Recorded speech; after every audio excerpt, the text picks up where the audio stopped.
네, 안녕하세요. 한덕수 총리가 복귀를 했죠. 그러면 이게 이제 윤 대통령에 대한 그 판단도 우리가 많이 여기서 짚어볼 수 있습니다. 윤 대통령이 복귀하면 이게 그 상태가 이제 완성점이 아니라 아시다시피 국회 독재를 끝장내는 정치내전 시즌2가 시작되는 겁니다. 지금은 정치내전 시즌1이고요. 복귀까지는. 그래서 오늘 그 같은 이야기를 좀 모시도록 하겠습니다. 복귀했습니다. 기각 5명, 그 다음에 각하가 2명, 인용이 1명 판결이죠. 사실은 이제 탄핵소추 정족수 메달로 각하돼야 마땅한데 대통령 권한대행에 대한 탄핵소추에 있어서 정족수가 얼마인가라는 문제는 고스란히 남은 셈입니다. 네. 이제 뭐 우리가 다 느끼다시피 한 총리는 이제 이 복귀는 윤 대통령 판결에 대한 바로미터죠. 리트머스 시험지인데 저는 굉장히 그 보수적 혹은 굉장히 비관적으로 항상 얘기를 해왔어요. 12월 14일 탄핵소추 의결이 이루어진 다음부터 오늘 한덕수 총리 판결 직전까지 줄곧 51% 그렇게 얘기를 했습니다. 근데 이제 그런 그 말하자면 그 짠돌이 비관적인 그런 수치도 올라갈 수밖에 없죠. 그래서 60에서 70% 이렇게 이제 이야기를 시작을 했습니다. 시청자님들은 이제 감가상각 하시고 들으시기 바랍니다. 윤 대통령 복귀 이후를 좀 조용히 준비를 해야죠. 복귀하면 태극기 시즌2, 정치내전 시즌2가 됩니다. 왜 그러냐? 이 싸움의 본질은 대통령이 박살나는가, 국회가 박살나는가, 그것 때문이죠.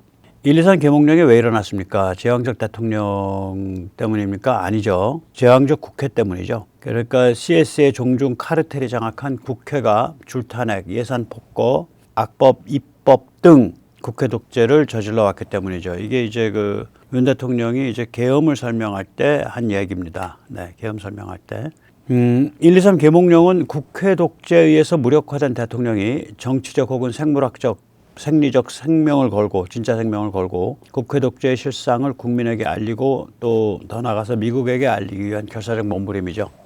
뭐 제가 거듭 말하지만 윤 대통령의 이런 움직임이 없으면 미국은 그냥 거기다 관료니까 자기 임기 내에 아무 일 없으면 돼요. 뭐 골아프게 한국의 표면 아래서 그 민주당이라는 거대 정당의 껍질을 뒤집어 쓰고 또 국힘 내부에 구멍숭숭 침투해서 종중 카르텔이 한국을 안에서부터 장악해 오고 있다. 이런 으스스한 이야기를 이렇게 막 꺼내고 뭐 그거 이렇게 하질 않죠. 그냥 어떻게 되겠거니 하면서 설렁설렁 넘어가는 거예요. 근데 윤 대통령의 계몽령에 의해서 그게 다 까발겨져서 나온 거죠. 그래서 이게 이제 초비상 계엄이죠. 초단기 비무장 상징성 계엄이죠. 네. 123 계몽령을 내렸을 때 윤 대통령은 본인이 이토록 화려하고 강력하게 정치적 부활을 할 거라고 아마 생각을 안 했을 겁니다. 그냥 일단 뛴 거예요. 낙하산 없이 고공에서 점프한 겁니다. 저게 아마 고공 한 7, 8천 메타에서 뛴 케이스인데 낙하산 없이 그 그물 해놓고 저런 식으로 뛴 거예요. 근데 그물이 없는 상태죠. 일단 그러니까 제가 누구랑도 오늘 얘기를 했는데 윤 대통령은 이제 그러니까 용광로 같은 자리, 뭐 거의 죽는 자리에 들어갔다고 본인이 느끼신 게 아마 한동훈이 그 국힘을 장악해서 총선 전에 자꾸 윤 대통령 공격하고 김건희 여사 공격했을 때부터라고 생각이 돼요. 최소한. 그러면 오늘까지 하면 그 만 1년이거든요. 그리고 1, 2, 3까지 하면 그게 한 9개월 정도 된 시점입니다. 그러니까 윤 대통령 입장에서는 이거 완전히 대통령으로서의 그런 권한과 그 해야 될 일이 전부 마비돼서 옥죄어 오니까 일단 뛴 거예요. 근데 그게 이제 말하자면 판이 뒤집힌 거죠. 우리 자유공화 시민의 노력에 의해서. 먼저 세뇌 탈출 자유구동에 부탁 말씀 올립니다. 아시다시피 세뇌 탈출은 광고가 잘 붙지 않습니다. 붙더라도 천천히 붙는 경향이 있습니다. 도와주시면 보다 좋은 컨텐츠로 찾아뵙는데 커다란 힘이 되겠습니다. 감사합니다. 모든 길은 로마로 통하고 모든 악은 중국으로 통하죠. 국회 독재 정치 위기의 진짜 배우는 중국이다. 교수들과 함께 시진핑을 맹폭하는 집회입니다. 매주 금요일 11시 명동 중앙우체국 앞입니다. 그리고 이게 시간이 쫑이 나버렸는데, 금요일 날 11시 30분 삼각지역 5번 출구 권영세 패러 갑니다. 이거 굉장히 중요합니다. 저는 이쪽 삼각지역 쪽으로 갑니다. 만약에 저들이 야 성렬아 너는 말이야 계엄령도 제대로 못하냐 폭탄 좀 알아 드시다가 술 취해서 계엄령 내린 거냐 뭐 주치계엄이냐 이런 식으로 조롱하면서 정치적 공격만 했더라면 굉장히 상황이 고약할 뻔했어요 오히려. 그러나 저들이 발끈했죠. 또 이재명 방탄도 해야 되고 그러니까 이제 억지로 사기 탄핵을 해서 내란 올가미를 비벼가지고 대통령 사냥하기에 나선 거죠. 그러니까 너희가 감히 국회를 졸로 봐? 국회의 무서움을 가르쳐 주겠노라. 뭐 이렇게 나온 거예요. 그래서 그때 제가 2월 한 15일, 그러니까 이 탄핵 인용된 직후부터 제가 그런 말씀 드렸잖아요. 이게 원래 이런 일은 박근혜 대통령 때 보면, 그러니까 검찰 쪽의 수사는 대통령 탄핵한 다음에 시작됐어요. 그러니까 그냥 그 정치적인 그 특검 수사만 있었죠. 탄핵 전에는. 탄핵이 정치적 판단, 탄핵은 정치적 판단이잖아요. 그거 다 연출해 놓고 그리고 나서 검찰로 들어갔거든요. 박 대통령 때. 그렇게 스텝 바이 스텝 가야 되는데 탄핵도 잘 안 될 것 같고 하니까 그냥 탄핵에다가 내란에다가 비빔밥을 지었죠. 그래서 제가 12월 한 15일, 16일부터 이렇게 비빔밥을 지었기 때문에 결국 아무것도 안 될 거다. 이거 스텝 되게 꼬일 수 있다. 그런 얘기를 드린 적이 있습니다. 벌써 한 3개월이 넘었네요. 자, 이렇게 상대방이 황당한 짓을 저지르니까 우리가 이제 들고 일어난 거죠. 그래서 1월 15일에 불법 구금된 대통령을 우리가 3월 8일에 끄집어낸 셈이 됐습니다. 네. 아마 대통령도 이제 이렇게 되면 3월 8일에 나오신 거 지금까지 하면 아까도 말씀드렸듯이 용광로에 들어간 게 작년 3월, 늦어도 작년 3월이거든요. 1년을 용광로에서 견딘 거예요. 그러면 이제 예전에 윤석열이란 존재와 이번 싸움을 거치고 나서 윤석열이란 존재는 완전히 다릅니다. 기량과 경륜과 통찰력이. 네.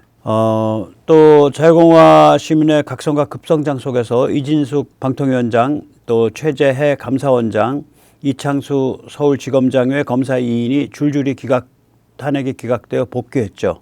그리고 요번에 이제 한덕수 총리까지. 이제 윤 대통령까지 조만간에 복귀를 하면 정치 내전은 이제 본질적 영역으로 이제 진행이 돼요. 챕터 2가 돼요. 예, 그러니까 시즌 2가 됩니다. 그러니까 대통령이 박살나냐, 국회 독재가 박살나냐.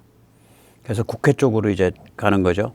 이 핵심 전선은 헌법 변경입니다. 저는 개헌이란 용어보다도 일단은 헌법 변경 이렇게 씁니다. 지금 여의도에서는요, 그러니까 여당 야당 없습니다. 여당 야당이 아주 밤중에 모여가지고 머리 맞대고 이 개헌에 관한 여야 합작 음모가 굉장히 활발하게 진행되고 있습니다. 87 체제 극복을 위한 지방분권 개헌 토론회 오세훈이가 자리를 만들었고 권성동이도 지방분권 그리고 가서 권영세도 이제 뒤에서 저거 해주고 난리가 아니에요. 이게 대세예요 지금. 여기서 대들질 못해. 이철우까지 나와서 지방분권 얘기한다면서요. 경북도지사. 박형준도 그러는 것 같고 부산. 더불당이 요구하는 지방분권 원래 더불당이에요. 이게 문재인 조국의 레파토리거든요. 더불당이 목표하는 지방분권과 조중동 국힘 범털이 꿈꾸는 의원 내각제를 믹스하는 거예요. 그 전에 문재인 때의 개헌안이 못 올려졌던 게 그 당시에 그러니까 문재인 때 국힘은 그 당시에 그러니까 의원 내각제를 꿈꿨고요. 문재인 조국은 지방분권제를 꿈꿨어요. 이 둘을 믹스하는 수가 있다고요. 이제 이렇게 진행될 거예요, 얘들. 그런데 또 국민들은 대통령 좀 뽑았으면 좋겠다 이런 마음이 있을 거 아니에요. 그러면 이제 무늬만 대통령은 뽑게 해주고 그러면 이원 집정부제 비슷한 거죠. 그래서 아주 이상한 짬뽕 개헌이 될 겁니다. 지금 되고 있는 여야 사이에 지금 무시무시한 음모가 진행되고 있는데 지방분권 국가라는 컨셉은 문재인과 조국이 만든 용어죠. 서방 자유민주주의 헌법학에는 그런 개념이 없습니다. 지방분권 하면 이게 경찰을 지금 지방분권해 놨잖아요. 그것처럼 이제 중앙정부의 권한과 조직을 지방으로 분할하는 거거든요. 그 결과는 지금 중국인 경찰관의 등장처럼 지금 경찰 안에 중국인들 꽤 된다는 거 아니에요? 대한민국 중앙정부의 해체가 일어나는 겁니다. 한마디로 지방분권은 대한민국 중앙정부를 해체해서 중국 공산당에 바치자 이 소리가 돼요. 네. 이거를 문재인 조국이 시작을 했는데, 네. 나아가 이들은 주민 주권을 주장을 하죠. 현재도 외국인한테 지방선거 투표권을 부여하는 황당한 제도가 시행되고 있습니다. 이거 거의 서방 선진국에서는 유일할 거예요. 이 뉴욕이 굉장히 왼쪽스럽잖아요. 미국 뉴욕주가. 그 왼쪽스러운 주에서 왼쪽스러운 그 정치 세력이 이 시민권자가 아닌 외국인한테 지방선거에 관한 투표권 줄라 그랬다가 2, 3년 전에 개 상욕을 그 바가지로 쳐먹고서 후퇴했었어요. 근데 대한민국은 그걸 하고 있다고 벌써. 근데 이게 주민주권까지 확대되면 외국인이 지방선거뿐 아니라 국회의원 선거, 대통령 선거에도 이제 투표하게 됩니다. 이처럼 중국이 좋아 죽을 지방분권 헌법을 오세훈과 권성동이 지켜들고 있습니다. 문재인 조국의 계승자가 오세훈과 권성동이 된 거예요. 그러니까 이제 여야가 딱 야합을 할 수가 있죠. 그러면 이제 야당 쪽에서는 이제 룰을 바꾸는 거죠. 그러니까 그 역할을 바꾸는 거죠. 야당은 또 의원 내각제, 이원 집정부제를 추가들겠지. 그러니까 문재인 정부 때는요, 문재인 조국 쪽이 지방분권을 지켜들고 이쪽 그 국힘 쪽에서는 의원 내각제, 이원 집정부제를 해서 둘 사이에 타협이 없었어요. 그러니까 그걸 이제 스와핑을 한 거야. 네, 스와핑을 해서 이번에는 국힘 쪽에 오세훈이 권성동이 권영세 그리고 자기 말로는 이철우 또 재정보연 부산의 박형준이까지 그쪽에서 지방 분권을 지켜들고 더불당 쪽에서는 오히려 이원 집정부제 뭐 의원 내각제를 지켜들어서 이제 이렇게 스와핑을 해서 이제 뭐 짬짬이를 하는 그런 구도로 나가고 있습니다. 여야 음모에 따르면 지방분권과 의원 내각제를 믹스하는 거죠. 그래서 행정부가 없어지고 국회의원이 총리와 장관을 모두 해쳐먹는 거죠. 의원 내각제나 의원 집정부제 되면 그렇게 됩니다. 의원 집정부제는 변형된 의원 내각제라고 보시면 돼요. 그러면서 동시에 지방 분권적인 요소가 왕창 반영이 돼서 중앙정부 권한이 지방으로 산산이 흩어지는 그런 체제죠. 혹은 중국에 바칠 수만 있으면 된다 이거지. 국민들은 또 직선 대통령을 좋아하죠. 아무 실권 없는 무늬만 대통령, 바지 대통령을 뽑도록 만들어주면 됩니다.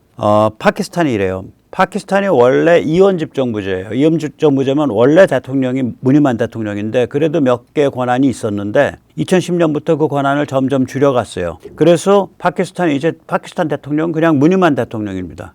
의전용 대통령이에요. 그 국회의원들만 쪼물락거리면 되니까 국회의원은 쪼물락거리기가 쉽거든. 그러니까 중국식 민주주의라고 말하죠. 지난 15년 사이에. 이것이 지금 여의도에 모인 국회의원이라 불리는 특별한 종류의 원숭이들이 국회의원이니까 원숭이죠. 예, 음모하고 있는 제7공화국 헌법이죠. 겉껍데기 양념은 무늬만 대통령으로 쳐놓고 지방분권으로 중앙정부를 해체시키고 의원 내각제로 국회의원이 다 해쳐먹는 그 구조죠. 예. 그러면 이제 대한민국은 이제 중국 위성 국가로 전락을 하게 되는 겁니다. 네. 정치 내전 시즌2는 무엇일까요? 그러니까 부정선거가 밝혀져서 민주당 의원들 중 상당수가 날아가면 더할 나위 없이 좋죠. 근데 그걸 우리가 집행할 힘이 없는 거잖아. 그러니까 정부가 알아서 해야지. 우리는 뭐 주장은 할 수 있지만 우리가 할 수 있는 거는 중요하게는 지역에서 표밭에서 싸우는 거예요, 이게. 권영세를 이제까지 매주 한 번씩 6번 팼어요. 매번 팰 때마다 핵심 표밭인 동부이촌동을 휘저었습니다. 선거법이 허락하는 시한, 이게 지금 선거법 기준으로 해서 선거일 6개월 전까지인가 그렇게 돼요. 매주 한 번씩 계속 패면 권영세 까부라칩니다. 정치적으로 죽습니다. 국힘에서는 이제 권영세뿐 아니라 권성동, 안철수, 조경태 등 한 10명 남짓 패면 됩니다. 민주당에서는 최소한 5, 60명 패면 좋죠. 그럼 전국적으로 한 작게 잡으면 한 50명, 많이 잡으면 한 60, 70명 패면 되는 거예요. 그러면 그때가 되면 이제 여의도에 모인 원숭이들이 사람 흉내 좀 내기 시작합니다. 이게 바로 정치내전 시즌2, 태극기 시즌2입니다. 지금까지보다 훨씬 더 지능적이고 집요한 싸움이죠. 뭐 지금은 뭐 사람들이 화려하잖아. 많이 모이잖아. 또 시원하잖아. 가면. 예. 또 그 다음에 거기 가면 꼭 우리 지역 사람이 아니라 뭐 서울이건 수도권 전체건 간에 친구가 있잖아요. 근데 그걸 딱 지역으로 그게 뭐 인구 100만 명 정도 규모에서 하나씩 움직인다고 해도 인구 20만 규모의 그 국회의원 선거구는 너무 작아서 안 돼요. 제가 해보면 뛸 수 있는 사람 못 모아요. 그럼 일단 집회 신고 내고 그거 뭐 장비 운영 관리하고 뭐 유인물 만들고 유인물 인쇄하고 그게 보통 그 손 많이 가고 오는 일이 아니잖아요. 근데 그거를 쫓아다닐 사람들의 그 팀워크가 그게 핵심 코어 팀워크가 한 20명, 뭐 10명 나와야 되는데 그 20명, 10명이 인구 20만 단위마다 못 나와 지금. 못 나와요. 그리고 이제 열리면 또 누군가 마이크 잡고 떠들어야 되고 그럼 또 이제 사람들 앞에 그 마이크 잡는 어떤 그 끼가 있어야 되잖아. 네, 그게 인구 20만 규모에서 잘 못 나와요. 그러면 이제 100만 규모에서 한다 그러면 100만 규모에서도 그 하기가 어렵다고요. 100만 규모라고 말해 생각하면 수도권이다 그러면 뭐 약 25개 팀이 돌아가고 있는 거거든요. 힘들죠. 네. 지금 제가 식별한 팀으로는 지금 한 10개 팀, 10개 팀, 5개 팀 정도 그 정도 돌아가고 있어요. 제가 식별된 거는. 그러니까 그런 식으로 10개는 되겠다. 현장에서 집회를 할 수 있는 규모는 집회나 어떤 캠페인 이런 걸 할 수 있는 규모가. 그러니까 집회와 캠페인을 할 수 있는 그런 조직이 한 100만에 한 팀 정도씩은 있어야 돼요. 그리고 그 팀 주위로 연락망이 수천 개씩 모여 있어야 돼요. 그 상태로 이제 진화해야 되는 거예요, 우리가. 그러니까 굉장히 지능적이고 전략적인 상태로 되는 거죠. 그러면 이런 팀들이 갖춰져 갈 때 누구를 어떤 기준으로 공략할 것이냐. 일단 중국 커넥션 지난 놈, 윤석열 죽이기의 앞장선자, 상권 분리 폐기의 앞장선자. 네. 권영세 같으면은 셋 다 해당하고 권성동은 뭐 직접적 중국 커넥션은 아닌데 권영세랑 같이 짬짬이로 돌아가니까 여기도 뭐 셋 다 해당한다고 억지로라도 말할 수가 있겠죠. 좀 악질이죠. 특히 이제 헌법 문제를 다룰 때는요. 윤 대통령이 2월 25일 헌재 연설에서 언급한 87체제 현행 헌법의 문제점을 정확히 알고 있어야 돼요. 개헌해가지고 건드리면 대통령도 개헌하자 그랬잖아. 헌재에서. 그럼 말이 딱 아닥이 돼. 그러면 안 돼. 대통령이 개헌하자고 한 뜻은 물론 더 확인해 봐야 되고 그렇지만 또 우리가 그렇게 주장하면 그렇게 가는 건데 진짜로 그래요. 우리가 물꼬를 그쪽으로 트면 대통령은 국민을 따라서 오게 돼 있어. 지금 자유공화 시민이랑 같이 가게 돼 있어요. 자유공화 시민이 이 물꼬 터버리면 돼. 그러니까 87 체제 현행 헌법에 문제점이 있어. 근데 그걸 어느 방향으로 고칠 거야? 일단 87 체제 문제점 그건 둘은 인정을 우리가 하고 정확히 알아야 돼요. 첫째, 국회 독재의 무방비예요. 둘째, 부정선거의 무방비예요. 그러면 이게 부정선거라 그러면 선관위랑 사전투표 문제잖아요. 근데 선관위는 헌법의 문제인 거 알겠어. 헌법에 규정돼 있으니까. 근데 사전투표는 건 법률적 문제 아니야? 그게 왜 헌법 문제지? 제가 한번 나중에 다룰 텐데 거기에 헌법 문제가 연결돼 있습니다. 왜냐? 우리 사전투표에 전자투표 특성이 들어가 있거든요. 우리 사전투표가 뭐냐면 그러니까 정확히 말씀드릴게요. 중앙 서버와 실시간 통신하여 아무나 전국 아무 데서나 불쑥 불. 그러니까 중앙 서버 아전아불 방식이에요, 우리가. 근데 이게 뭐랑 똑같은 거냐면 종이로 투표지가 출력될 뿐이지 그 화면에서 눌러 가지고 하는 키오스크 방식이랑 똑같아. 사람이 인터페이스 하는 방식만 그 타치 스크린이냐 종이냐 차이지 그 뒤는 똑같은 거예요. 뒤는 중앙 서버 아전아불이야. 그러면 전자투표적 요소가 어느 법에 의해서 규정돼 있어? 그리고 그 정도는 그게 이제 그 독일 연방헌법이거든요. 독일 연방헌법에 보면 전자투표 요소 도입에 대해서 이거는 안 돼. 이거는 헌법을 고쳐야 돼라고 판례가 있어요, 독일이. 그게 헌법 사안이라니까. 지금 현행 사전투표에 앞으로 헌법이 고쳐지면 이렇게 되는 거죠. 최소한 사전투표는 없앤다든지 사전투표는 뭐 부재자 선상 뭐 어쩌고 저쩌고에만 뭐 거소에 한정한다. 옛날 부재자 투표. 혹은 사전투표에 전자투표적 요소가 들어와서는 안 된다. 전자투표는 예를 들어서 중앙 서버 아전아불 방식이다. 그러면 이거가 되는 순간 투표의 성격이 달라져요.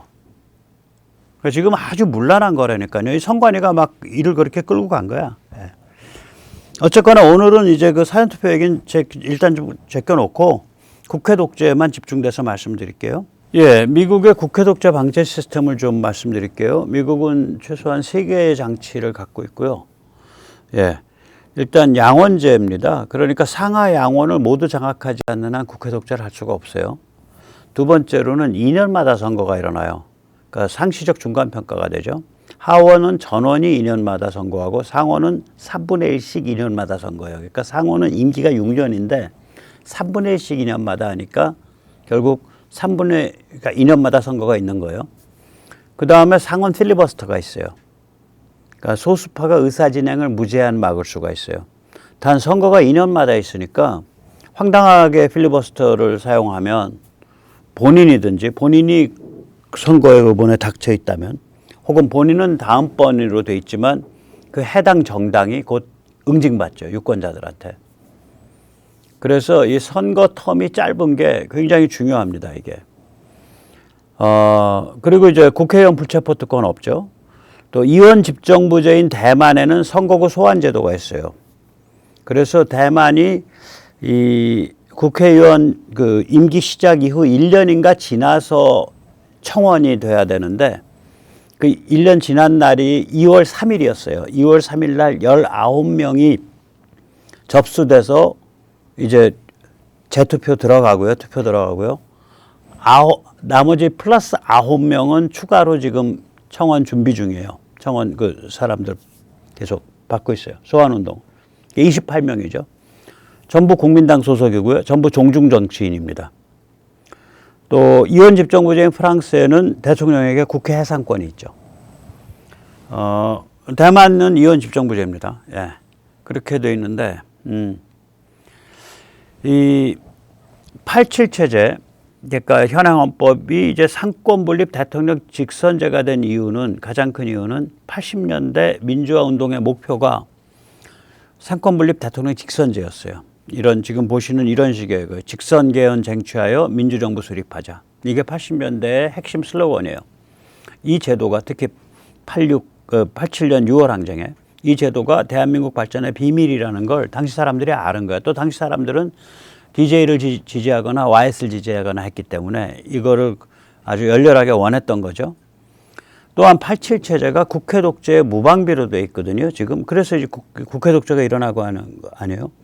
신군부 YS DJ 3자 타협에 의해 만들어졌기 때문이에요. 이 세 세력은 혹시 대통령을 못 먹게 되는 경우 자기들이 나머지 두 세력의 합종 연행에 의해 대통령을 확실하게 견제할 수 있는 체제를 원했기 때문에 그래요. 그러니까 세발솥이 안정되듯이 발이 세 개였기 때문에 안정적으로 갈 수 있으니까 국회 독재를 뒀던 거예요. 그때. 그런데 이 세발솥을 중에 발 하나를 YS가 잘라버렸지. 예. 그래서 신군부 YS DJ 3자 구도는 30년 전에 끝났죠. YS가 6.29 타협의 정신을 어긴 거예요. 저는 이거 굉장히 잘못한 거라고 봐. 1995년에 5.18 특별법 이렇게 해서 전두환 노태우가 잡아놓은 건요. 신의 성실의 배반이야. 왜 그러냐면 87년에 피바다 만들지 않겠다. 그러고서 타협한 거거든. 그 신의 성실을 YS가 이게 안면 몰수한 거지. 그래서 전두환 노태우를 구속하여 전두환은 사형 선고까지 받게 했잖아요. 그러면 이게 3자 구도가 박살난 거죠. 그때부터 이상했어요. 그 스텝이 아주 이상한 거예요.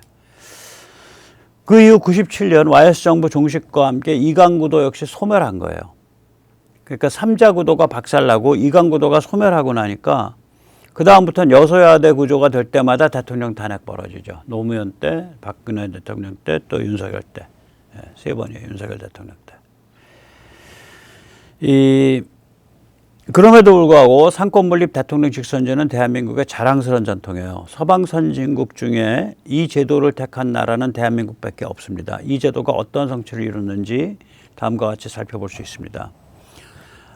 이 제도는 1952년에 도입됐어요. 그러니까 1948년에서 1952년까지는 기괴한 헌정 구조예요. 그러니까 이게 뭐냐면 행정부는 독립돼 있어. 행정부가 독립돼 있다는 얘기 뭐냐면 대통령이 장관을 임명할 때 국회의원이 아닌 사람을 막 임명을 해요. 그러니까 의원 내각제에서는 의원만 임명하거든요. 그 다음에 대부분의 이원 집정부제도 대통령이 임명하는 한두 개 장관 빼고는 나머지는 다 의원을 임명한다고요. 총리도 국회가 임명하고 국회에서 선출되고. 그러니까 정당 간에 정파 간에 나눠먹기가 되는 거예요. 의원 내각제나 집정부제가 되면, 이원 집정부제 되면. 그런데 대통령이 장관을 주도해서 임명을 하는데 그 대통령을 국회가 국회의원 중에서 선출한다고요. 그게 우리 재헌헌법이에요. 이런 헌정구조는 굉장히 드물어요. 기괴해요. 결국은 뭐냐면 우남 이승만의 인기가 워낙 압도적이니까, 그리고 그 당시에 잘 나가는 의원님들의 생각에는 국민들은 아직 그 대통령법을 아직 그 수준이 안 돼 있고 불안정하다고 판단하니까 대통령은 우리 의원들끼리 의원 안에서 뽑겠어 라고 우남 이승만의 그 날개를 하나 꺾은 거예요. 그런데 문제는 뭐냐. 그렇게 날개 꺾으려면 국회가 제대로 구성돼야 될 거 아니야. 50년 5월 전쟁 직전이에요. 전쟁 한 달 전에 국회의원 선거가 있는데 무소속이 거의 70%예요. 그리고 남노당과 공산주의 동조자들이 디글디글해. 그런 국회가 만들어져. 그러니까 50년 5월 선거에서 국회가 사실상 파산한 상태가 돼요. 망가진 상태가 되는 거죠. 병든 국회가 되죠. 심하게 중병 걸린 국회가 되는 거죠. 그랬는데 이제 전쟁이 터지니까 우남 이승만이 해야 될 일은 많고 그 국회 꼴 그냥 그대로 보겠어요? 그러니까 52년도에 이제 그 직선제, 상권분립 대통령 직선제 개헌을 강행을 하죠. 남노당 공산주의 동조자 좀 잡아놓고 하면서 강행해버린 거예요. 그래서 이거를 그 강행 측면만 봐가지고 역사에서는 다 무슨 뭐 부산 정치 파동이라고 하는데, 아니 국회가 이미 그 2년 전에 50년 5월 선거에서 중병 들린 거예요. 그냥 임종 자리에 누운 거예요. 거기 무슨 파동이라 그러면 50년 5월 선거는 임종 자리에 누웠다라고 표현을 제대로 해줘야지. 이거 굉장히 중요한 개헌입니다. 1차 개헌. 이때 삼권분립 대통령 직선제가 들어오죠. 헌법구조가 근본적으로 변화하는 거예요. 기괴한 헌정구조에서 삼권분립 대통령 직선제로. 그러면 이건 사실은 2공화국이라고 해줘야 되는데 우남 이승만 대통령이 이어졌다 그래서 그냥 1공화국으로 쳐요. 이것도 난 우리나라 역사 구분이 뭔지 몰라. 아니 헌법구조가 완전히 바뀐 건데 대통령이 같다 그래도, 같은 인물이 이어졌다 그래도 그러면 2공화국 해줘야지. 어쨌거나 1공화국으로 들어가 이게. 그리고 이게 굉장히 재미있는 게 뭐냐면 미국에 대한 실질적 독립선언이에요. 그래서 그 당시에 미국 대리대사, 그 띨빵하고 어벙한 그 대리대사인데 앨런 라이트너, 이종찬 참모총장 끼고서 저걸 하려고 그랬죠. 쿠데타를 하려고 그랬지. 이거 막고 우남 이승만 제거하려고. 왜냐하면 본인의 말에 의하면, 이종찬의 말에 의하면, 제가 전번에도 소개해드렸지만 중요해서 계속 언급하는 거예요. 본인의 말에 의하면 말랑말랑한 괴뢰 정부가 들어와야 된다. 그래서 이종찬의 쿠데타는 일어날 수 있다면 이건 하늘이 준 기회다. 내가 지금 돌이켜 생각해 보니까 20년쯤 후에 이제 회고예요. 그때 쿠데타를 관철시키지 못한 게 천추의 한이다. 이게 본인의 말이에요. 이게 띨빵한 미 국무부 바보죠. 예. 그 당시에 이거는 이제 워싱턴하고 미군 장성들에 의해서 이런 앨런 라이트너의 쿠데타 계획은 중지됐습니다. 그러면 이제 미 국무부의 일부 띨빵한 바보들의 입장에서 보면 한국에 괴뢰 꼭두각시, 말랑말랑한 꼭두각시 들어왔으면 좋다는 거 아니에요? 예. 그래서 그 사람들에 대해서 선을 그은 거예요. 실질적 독립선언이에요. 이렇게 되니까 리더십이 강화되잖아요. 국민이 내가 뽑은 대통령이 되니까, 전쟁 와중에서. 그러니까 전쟁을 악착같이 끝까지 싸운 거지. 미국이 휴전하자. 그러니까 우리는 끝까지 싸울 거예요. 죽어도 좋아. 끝까지 싸울 거예요. 아이젠하워 대통령이 이제 고립주의니까 그냥 짐 싸서 방 뺄라 그러니까 뒷다리 딱 잡고 붙들고 늘어져서 한미동맹에 도장 찍지 않으면 우리는 휴전 못 받아들이니까 당신이 어떻게 하든 말든 우리는 아무튼 계속 도발할 거고 계속 전쟁할 거다. 이렇게 해서 목숨 내걸고 말하자면 어깃장 놓은 거예요. 그래서 미국이 질질 끌려와서 도장 찍어. 물론 쟤들 말 들어서 도장 찍어줘야 된다라고 엄청나게 미군 장성들하고 특히 그 당시에 초대형 거물 덜레스가 국무장관이었는데 덜레스 같은 사람이 우남 편을 들었어요. 그 노선을, 한미동맹 체결 노선을.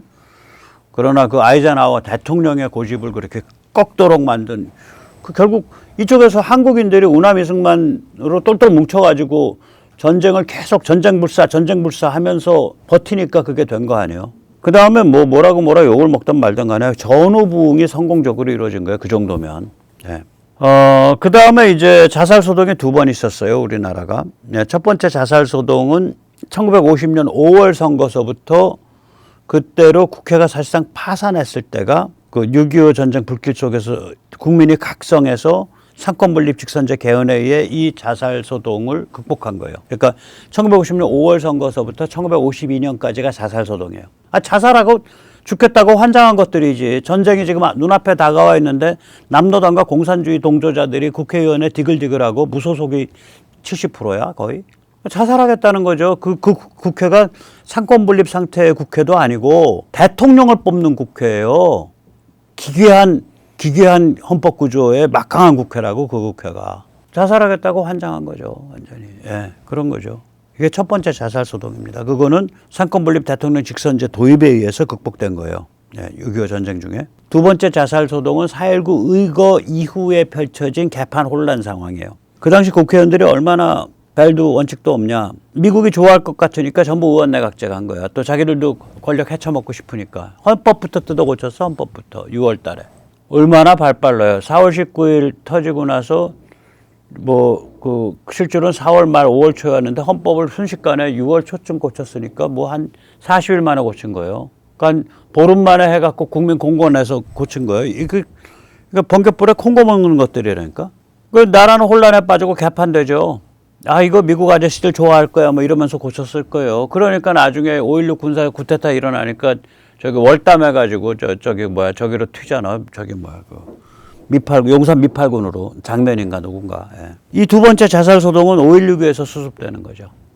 그래서 좀 정리할게요. 그러고 나서 63년도에 상권분립 대통령 직선제가 부활한 거예요. 복원된 거예요. 그리고 한강의 기적 시즌 1이죠.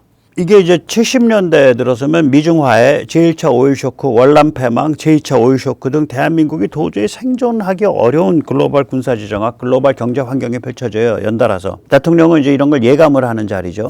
그러니까 이걸 비상한 방식으로 돌파를 하죠. 이게 유신이죠. 독재를 통해서 버티겠다는 거지. 그러면서 한강의 기적 시즌 2가 이때 돼요. 이때 경제 성장률 어마무시해요. 8%, 9% 이럴 거 이때도. 이 경제 위기 속에서도.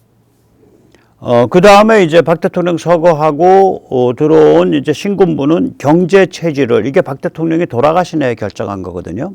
79년도 1월 달에. 경제 체질을 정부 주도형에서 시장 주도형, 민간 주도형으로 바꾸는 것. 그때는 그걸 안정화 정책이라고 불렀어요. 박 대통령 돌아가신 해에는. 그러니까 박 대통령이 대단한 사람이에요. 자기가 그 목숨을 잃게 되는 그 해 꼭두 새벽에 독재 권력을 스스로 해체하는 경제 정책을 택하는 거예요. 아니, 독재 권력이 일종의 권위주의 독재 권력인데 정부 주도 경제를 포기하고 민간 시장에다가 맡긴다 그러면 독재 권력 죽는다는 소리지. 대단한 사람이에요, 그 사람. 나는 그걸 제일 존경해. 그거하고 또 정치적 자살에 해당하는 부가가치세하고 둘 다 자기 정치적 이익만 따지면은 선택할 수 없는 길이에요. 그래서 아무튼 선진국으로 가는 트랙에 안착을 시킨 거예요, 이 신군부 때. 그리고 민주화 진통을 겪으면서 6.29 대타협을 신군부가 해낸 거지. 예. 위대한 타협입니다.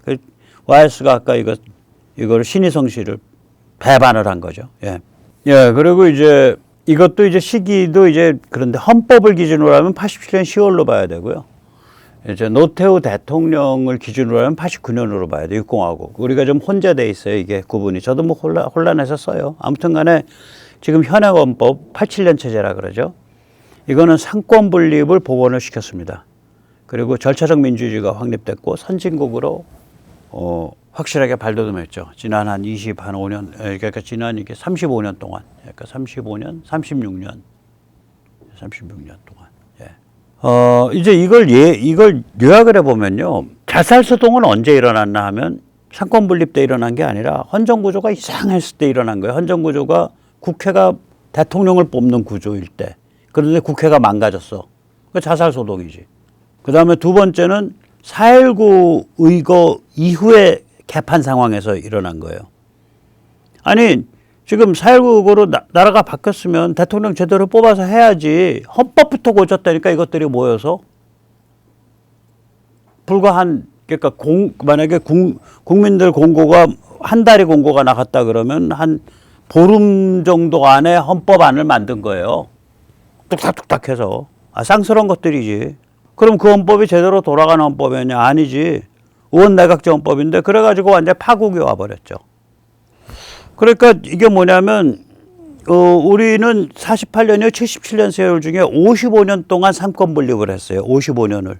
그래서 대한민국 발전시켰어. 재헌 시기 2년을 제외하는 경우 이로부터 벗어난 시기는 자살소동이었거나 권위주의 독재체제였어. 자살소동은 첫 번째는 50년에서 52년이고요. 두 번째 자살소동은 4.19 이후, 의거 이후 60년에서부터 61년 초까지죠. 61년 전반기까지. 또 권위주의로 말하면 권위주의 독재라는 의미인데 첫 번째는 5.19 쿠데타 체제고요. 61년. 두 번째는 유신이고요. 72년에서 80년. 세 번째는 신군부였습니다. 네, 81년에서 87년. 네. 87년 10월까지. 예, 그렇습니다. 이걸 이제 하나의 표로 쭉 깔아보면 이런데 이 중에서 연두색이 상권분립 대통령 직선제예요. 그러니까 52년에서 60년 제1공화국의 일부 후반기 뒷부분. 그 다음에 63년에서 72년 제3공화국 한 10년 정도. 그 다음에 1989년에서 2025년. 그러니까 이게 한 36년, 37년 세월이에요, 지금까지. 그래서 굉장히 좋은 일이 많아. 이 상권분립 대통령 직선제 때. 또 거꾸로 이 자살소동 벌어진 시기는 변형된 의원 내각제, 아까 말씀드렸잖아요. 국회가 대통령 뽑는 그런 제도. 혹은 순수 의원 내각제 4.19 때. 이때가 자살소동이에요. 또 권위주의, 독재는 언제 났냐.